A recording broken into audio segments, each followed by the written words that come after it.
ఇక తొలిత మున్సిపల్స్, ఆ తర్వాత ఎంపీటీసీ జెడ్పీటీసీ ఎన్నికలు, 29 నుంచి అసెంబ్లీ సమావేశాలు, నదీ జలాలపై ప్రధానంగా చర్చ. సర్పంచ్ ఎన్నికల్లో జరిగిన చిన్న చిన్న పొరపాట్లు మళ్ళీ రిపీట్ కావద్దు. ఎంపీటీసీ జెడ్పీటీసీ ఎన్నికల బాధ్యత ఇన్ఛార్జ్ మంత్రులదే. మంత్రులతో సీఎం రేవంత్ రెడ్డి 3.5 గంటల పాటు సాగిన సమావేశం గట్టిగానే సాగింది. గ్రామ పంచాయతీ ప్రజాప్రతినిధులు కరదీపికను ఆవిష్కరిస్తున్న సీఎం రేవంత్ రెడ్డి పక్కన మంత్రులను చూస్తూ ఉన్నాం. ముందుగా మున్సిపల్ ఎన్నికలకు వెళ్దామని, ఆ తర్వాత ఎంపీటీసీ జెడ్పీటీసీ ఎన్నికలు నిర్వహిద్దామని మంత్రులతో సీఎం రేవంత్ రెడ్డి చెప్పినట్లు తెలుస్తున్నది.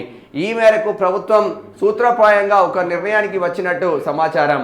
మున్సిపల్ ఎన్నికలకు వీలైనంత త్వరగా నిర్వహించేందుకు చర్యలు తీసుకోవాలని, అందుకు అవసరమైన ప్రక్రియను త్వరగా పూర్తి చేయాలని సంబంధిత అధికారులను సీఎం రేవంత్ రెడ్డి ఆదేశించారు. ఇక అసెంబ్లీ సమావేశాలకు ఈ నెల 29 నుంచి నిర్వహించాలని ప్రభుత్వం నిర్ణయించింది. 29న సెషన్ ప్రారంభించిన ఒకరోజు తర్వాత తిరిగి జనవరి 2వ తేదీ నుంచి సభలను నిర్వహించుకుందామని సీఎం రేవంత్ రెడ్డి మంత్రులతో చెప్పినట్లు సమాచారం. ఈ సమావేశాల్లో ప్రధానంగా గోదావరి, కృష్ణానది జలాలపైన చర్చించాలని లక్ష్యంగా పెట్టుకున్నట్లు తెలిసింది. ఈ మేరకు గవర్నర్ ఆమోదానికి ప్రభుత్వ ప్రతిపాదన పంపించి గవర్నర్ ఆమోదం లభించగానే అధికారికంగా గెజెట్ విడుదల చేయనున్నారు. సోమవారం సాయంత్రం కమాండ్ కంట్రోల్ సెంటర్లో మంత్రులతో సీఎం రేవంత్ రెడ్డి ప్రత్యేకంగా సమావేశమయ్యారు. దాదాపు 3 గంటల పైగా సాగిన సమావేశంలో పలు రాజకీయ విధానపరమైన అంశాలపై అందరి అభిప్రాయం, సవాలు, ఆలోచనలు తెలుసుకున్నారు. ఒక్కో మంత్రిని ఒక్కో అంశంపై అభిప్రాయాలు అడిగి తెలుసుకున్నట్లు సమాచారం. వారి ఆలోచనల మేరకు ముందుకు వెళ్తున్నట్టు తెలుస్తూ ఉంది. మరి నిజంగానే సమావేశాలు ఏ విధంగా ముందుకు వెళ్తాయి? ఇక్కడ ఏ పేజ్ ఇది? అరే ఇట్లా పోతుంది వార్త. 7 పెట్టు ఒకసారి. 7 ఇంట్లో ఉంటుంది, ఇంట్లో కరెక్ట్ వస్తుంది. అదే ఎన్ని కూడా వచ్చినట్టుంది.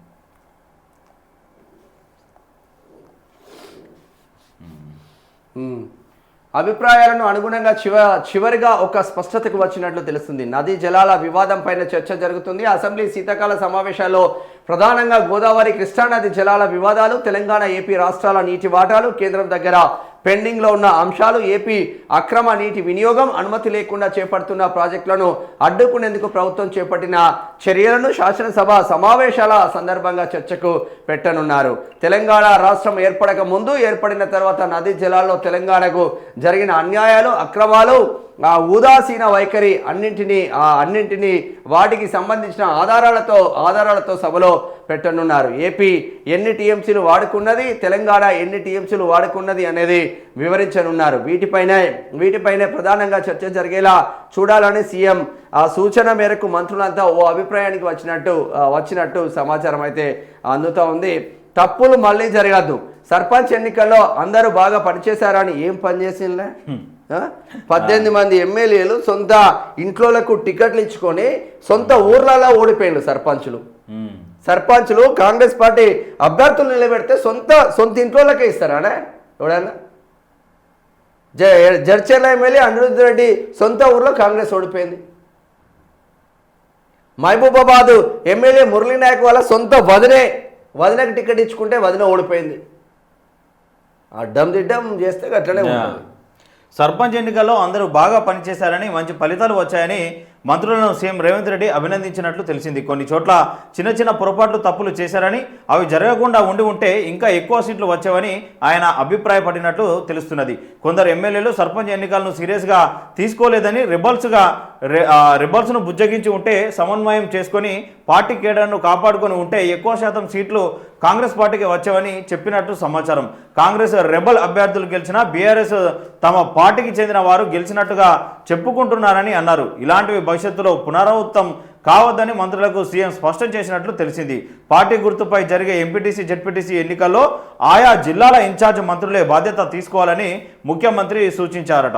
ఇక ఎంపీటీసీ, జెడ్పీటీసీ ఎన్నికల్లో ఎక్కడ పొరపాట్లు జరగకుండా చూడాలని ఇక మంత్రులను సీఎం రేవంత్ రెడ్డి ఆదేశించినట్టు తెలిసింది. ఈ ఎన్నికలు పార్టీ పరంగా జరుగుతున్నందుకు అన్ని రకాల జాగ్రత్తలు తీసుకోవాలని ఎక్కడ కూడా తేడా రావద్దని ఆదేశించారు. తేడా వస్తే కఠిన చర్యలు తీసుకుంటామని ఎన్నికలను సీరియస్గా తీసుకోవాలని మంత్రులకు సూచించారు. ఇక ఎంపీటీసీ జెడ్పీటీసీ ఎన్నికల నిర్వహణ, బీసీ రిజర్వేషన్లపై అసెంబ్లీలో చర్చించాలా వద్దా అనేది 1-2 రోజుల్లో స్పష్టత రానుట్లుగా సమాచారం. ఇక వీటితో పాటు ఆర్డినెన్సులు జారీ చేసి ఉన్నందున అన్నిటినీ ఆమోదింప చేసుకోవడం కీలకమని పేర్కొన్నట్లు తెలిసింది. ఈ సందర్భంగా జీహెచ్ఎంసీ వార్డుల విభజన, దానికి సంబంధించి ప్రభుత్వం ఫాలో అయిన నిబంధనలు, మార్గదర్శకాలు ఏ ప్రాతిపదికన చేసింది, సోమవారం హైకోర్టులో వేసిన పిటిషన్లు అన్నిటికీ న్యాయస్థానం కొట్టేసిన విషయాన్ని సీఎం రేవంత్ మంత్రులకు వివరించినట్లు తెలుస్తున్నదట. మరి చూడాల్సిన ఆవశ్యకత ఉంటది. మొత్తం మీద తొలుత మున్సిపల్ ఎన్నికలకే ముందుకు వెళ్తున్నట్టు తెలుస్తా ఉంది. ఎందుకంటే దాదాపు 700 కోట్ల బిల్లులు మళ్ళీ రిటర్న్ పోయే ఆస్కారం ఉంటుంది. ఒకవేళ మార్చి లోపు నిర్వహించకపోతే మళ్ళీ రిటర్న్ తీసుకునే ఆస్కారం ఉంటుంది. 700 కోట్లు ఉత్తి పుక్కిడికి మళ్ళా కేంద్రానికి పంపించినందుకు నాయన ఎలక్షన్స్ పెట్టుకుంటే అయిపోతుంది కదా అని ఇక్కడ మంత్రివర్గం క్యాబినెట్ నిర్ణయం తీసుకున్నట్టు మన సమాచారం అయితే అందుతూ ఉంది. నిజంగానే ఎంపీటీసీ జెడ్పీటీసీ ఎలక్షన్స్ కూడా ముందుకు వెళ్తున్నట్టు తెలుస్తా ఉంది. దాంతోపాటు ఖైరతాబాద్ బై ఎలక్షన్తో పాటు స్టేషన్ గన్పూర్ బై ఎలక్షన్లో కూడా కాంగ్రెస్ జెండా పాతే ఆస్కారం ఉన్న నేపథ్యంలో దాన్ని కూడా ముందుకు వెళ్తా ఉన్నారు. జూబ్లీహిల్స్లో ఎంత గ్లోబల్ ప్రచారం చేసినా కూడా జూబ్లీహిల్స్లో నవీన్ యాదవే గెలిచిన నేపథ్యంలో కాంగ్రెస్కి ఒక బూస్ట్ వచ్చిన నేపథ్యం అయితే ఉంది. తద్వారా ఇక్కడ ఖైరతాబాద్ను కొట్టాలి, అక్కడ స్టేషన్ గన్పూర్ను కూడా కొట్టాలన్న దృఢ సంకల్పంతో కాంగ్రెస్ ముందుకు వెళ్తున్నట్టు తెలుస్తా ఉంది. మరి అందరు కలిసి మళ్ళీ కాంగ్రెస్నే గెలిపిస్తారా?